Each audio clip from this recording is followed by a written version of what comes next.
সুপ্রিয় দর্শক, আজকে আপনাদেরকে দেখাবো কিভাবে ক্যানভা প্রো ব্যবহার করে আপনি আপনার প্রয়োজনীয় ইমেজকে ব্লেন্ড করে নেবেন।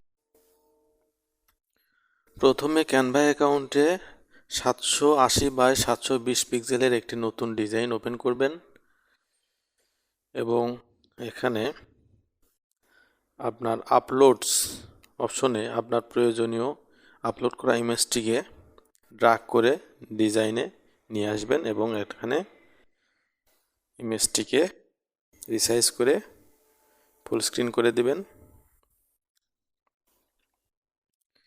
এরপর দ্বিতীয় ইমেজটিকে ড্র্যাগ করে আনবেন এবং এটাকেও একইভাবে ডিজাইনে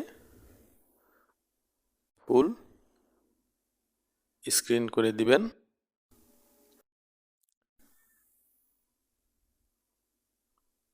এরপর আমরা অ্যাপসে যাব, অ্যাপসের ভিতর প্রবেশ করব এবং এখানে সার্চ বাটনে সার্চ করব ইমেজ ব্লেন্ডার।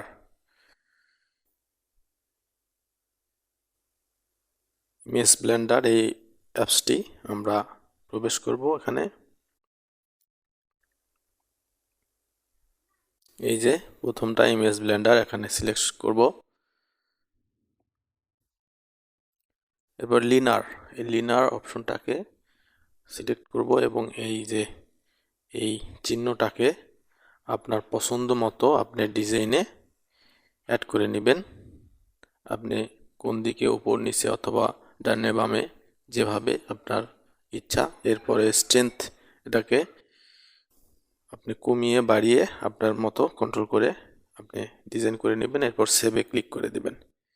তো হয়ে গেল, আমাদের ইমেজে ব্লেন্ড করা হয়ে গেল। এরপর শেয়ার, ফাইনাল স্টেপে আমরা শেয়ারে যাব এবং এটাকে ডাউনলোড পিএনজিতে আমরা এটাকে ডাউনলোড করে নেব। তো একদম সহজে আপনি এইভাবে ক্যানভা প্রো দিয়ে আপনার প্রয়োজনীয় ইমেজকে ব্লেন্ড করে নিতে পারবেন। আপনাদের যদি ক্যানভা প্রো অ্যাকাউন্টের প্রয়োজন হয় তাহলে আমার সাথে যোগাযোগ করতে পারেন। আমি আপনাদেরকে অনেক কম খরচে ক্যানভা প্রো দিতে পারবো।